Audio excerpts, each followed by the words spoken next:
દીકરીએ પ્રેમ લગ્નની જીદ કરતા માતા પુત્રએ હત્યા કરી લાશ ચેકડેમમાં ફેંકી દીધી.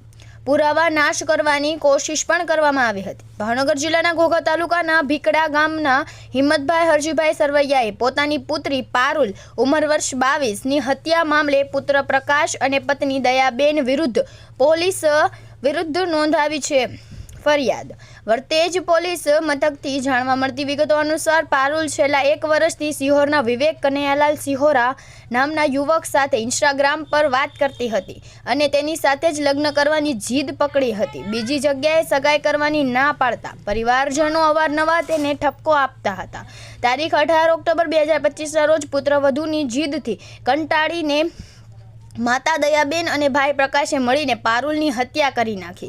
દયાબેને પારુલનું મોઢું દબાવી રાખ્યું અને પ્રકાશે છરીના આડેધડ ઘા મારીને તેનું મોત નિપજાવ્યું હતું. ત્યારબાદ લાશને પ્લાસ્ટિક તાપડામાં લપેટીને ઘરની પાછળ આવેલા ખાલી ચેકડેમમાં ફેંકી દીધી હતી.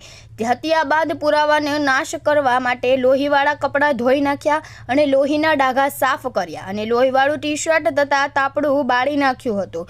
2 દિવસની શોધખોળ બાદ પારુલની લાશ ચેકડેમ પાસેથી કોહવાયેલી હાલતમાં મળી હતી, જેનાથી અકસ્માત મોતની જાહેરાત કરાઈ હતી. જોકે પોલીસની સતત પૂછપરછથી ગભરાઈને દયાબેને પતિ હિંમતભાઈ સામે સમગ્ર હકીકત કબૂલતા તેણે દીકરીને ન્યાય અપાવવા માટે પત્ની અને પુત્ર વિરુદ્ધ ફરિયાદ નોંધાવી છે. કેમેરામેન બિજલભાઈ માલિકિયા સાથે રિપોર્ટર ફિરોઝ મલેક, ભાવનગર.